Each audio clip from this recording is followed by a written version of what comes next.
अगर आज तुमने इस वीडियो पे क्लिक किया है ना, सारा एंटरटेनमेंट छोड़ के ये देखने आए हो, then trust me, this is not coincident. पता है, मैंने कहीं पढ़ा था कि भगवान की टीचिंग्स ना बहुत लोगों को पता होती है, बहुत लोग सुनते हैं, पर कुछ वैर लोग होते हैं जिनको भगवान श्री कृष्ण खुद चूज करते हैं और जो उन्हें पुनः समझ पाते हैं, अपनी लाइफ में बेनिफिट ले पाते हैं। एंड कुछ टाइम पहले मुझे ऐसा लगा, और ये वीडियो देखने के बाद आप भी शायद इस चीज को मान लोगे, तो कहीं मत जाना, इसे पूरा देखना। मैं हूं प्रकृति लाइव से, जय श्री राम। कभी तुमने भगवत गीता खोल के देखी है? भगवत गीता का पहला चैप्टर वो इन सब चीजों के बारे में है ही नहीं, ना ही किसी हार जीत के बारे में। मुझे ऐसा लगता है वो अर्जुन के दिमाग में कौन सी लड़ाई चल रही थी, क्या चल रहा था, इसके बारे में है। ये चीज हमारे साथ भी तो होती है, जिसे हम कभी कंट्रोल नहीं कर सकते। कभी कभी बेवजह हम उन बातों को भी सोचते रहते हैं, और हम तो आम इंसान हैं। अर्जुन सोचे कितना बड़ा वॉरियर थे, कितने पावरफुल थे, उनसे भी अपने थॉट का बोझ संभाला नहीं जा रहा था।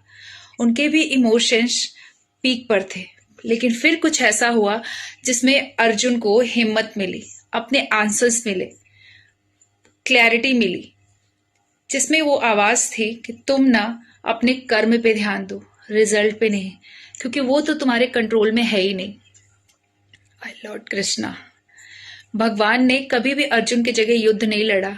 भगवान ने कभी भी उनके हाथ में कुछ नहीं दिया, बस उन्हें क्लैरिटी दी। पता है, सबसे बड़ी प्रॉब्लम है, हम ऐसी दुनिया में रहते हैं जहां पे हमारा वैल्यू मैट्रिक्स पे नापी जाती है, जहां हमारा पैसा, हमारी हाई वैल्यू होता है, हमारा रिजल्ट, जो कि हम सोचते हैं वैसा ही हमें रिजल्ट चाहिए, और कहीं ना कहीं कम रह जाता है। इसी वजह से हम डीमोटिवेट हो जाते हैं, हम अपसेट हो जाते हैं, हम खुद पर सेल्फ डाउट करने लगते हैं, हम ओवर थिंक करने लगते हैं, जो कि कभी ना कभी अर्जुन ने किया था, और भगवान श्री कृष्ण ने उन्हें समझाया था कि हमारी वैल्यू हमारे रिजल्ट से नहीं होती है, हमारे एक्शन से होती है। कभी कभी हम सोचते क्या है कि हम पूरा एफर्ट लगा देते हैं, जो हम सोचते हैं सब कुछ कर देते हैं, हमारी एक्शन में कोई कमी नहीं होती, फिर भी हमारा रिजल्ट हमारे फेयर में नहीं होता, और उस टाइम हमें बहुत बुरा लगता है। और इस पर भगवान हमें समझा रहे हैं कि कभी भी हम एक्शन करने से नहीं थकते। बोझ हमारे कर्मों की नहीं है, बोझ हमारे एक्सपेक्टेशन का होता है। जब हम अपने एक्शन के साथ में अपने जो उम्मीद है उसे जोड़ देते हैं, हमारी एक्सपेक्टेशन जो होती है वो बढ़ती चली जाती है। जब हम अपनी उम्मीद को अपने एक्शन से जोड़ते हैं ना, तो हर दिन का टास्क एक टेस्ट बन के रख जाता है, और हम प्रेजेंट में जीना ही छोड़ देते हैं। हम आगे का ही सोचते हैं, हम उन चीजों के बारे में सोचना शुरू कर देते हैं जो हमारे कंट्रोल में नहीं है, जिनका हमें भरोसा ही नहीं है। हम कल के बारे में सोचने लगते हैं। क्या आप मुझे बताओ, कल क्या होगा? क्या आप डिसाइड कर सकते हो? 1 घंटे बाद क्या होगा? 10 मिनट बाद क्या होगा? Can you decide? Absolutely not. भगवान भी हमें यही समझा रहे हैं। ओवर थिंकिंग को खत्म करने का सिर्फ और सिर्फ एक ही तरीका है, जो तुम्हारे कंट्रोल में है बस उसे करो।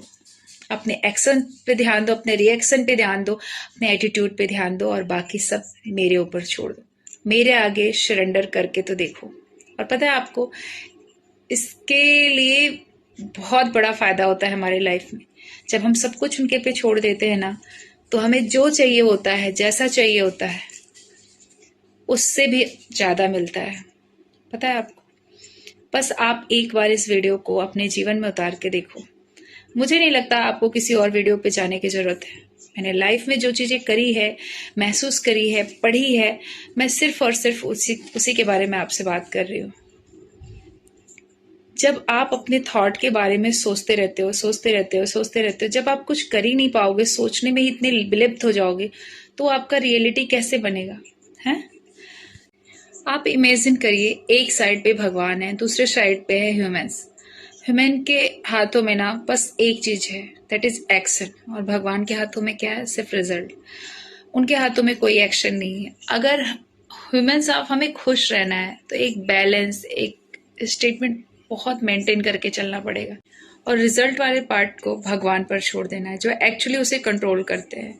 ये जो सेटिंग है ना, ये इंटरडिपेंडेंसी पे ही चलती है, जो कि आपको ओवर थिंकिंग देता है कभी भी। तो आप अपनी आंखें बंद करो, अपना हाथ अपने दिल पर रखो और 3 बार डीप ब्रीदिंग करो। Breathe in, breathe out, breathe in, breathe out, breathe in, breathe out. और अब बोलो, just my thought, no power over me. मैं सिर्फ अपना काम कर सकता हूँ और मैं वही करूँगा। I am surrendering from God. सब कुछ भगवान पे छोड़ो और एक लंबी सांस लो। बस जब भी ओवर थिंकिंग होने लगे ना, तो बस यही कर लो। यही सेम चीज को आपको बार बार रिपीट करना है। जैसे अर्जुन ने अपने रथ का कंट्रोल भगवान श्री कृष्ण के हाथ में दे दिया था और उसका रिजल्ट क्या हुआ, वैसे ही तुम अपने लाइफ का जो कंट्रोल है ना, उनके हाथों में दे के देखो। ट्रस्ट मी, जब भी आप बुलाओगे, जब भी आपको उनकी मदद की जरूरत पड़ेगी, किसी न किसी फॉर्म में वो आपकी मदद करने जरूर आएंगे। बस आप अपने एक्शन पे ध्यान दीजिए, है ना। अब मिलते हैं नेक्स्ट वीडियो में। भगवान का भरोसा करके एक बार अपने नाम जाप को करो। मैं हमेशा आपके साथ इसी वीडियो को शेयर करती हूँ कि नाम जप, प्रभु का साथ कभी आपको पीछे नहीं रख सकता।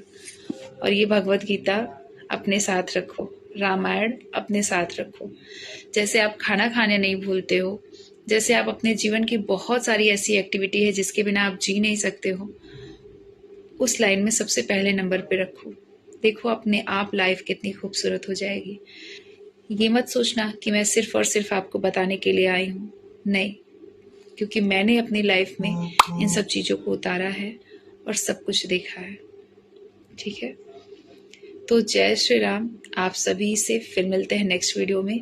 अगर वीडियो अच्छी लगी हो तो अपने फ्रेंड सर्कल में इस विश्वास को जरूर बांटना। जय श्री राम।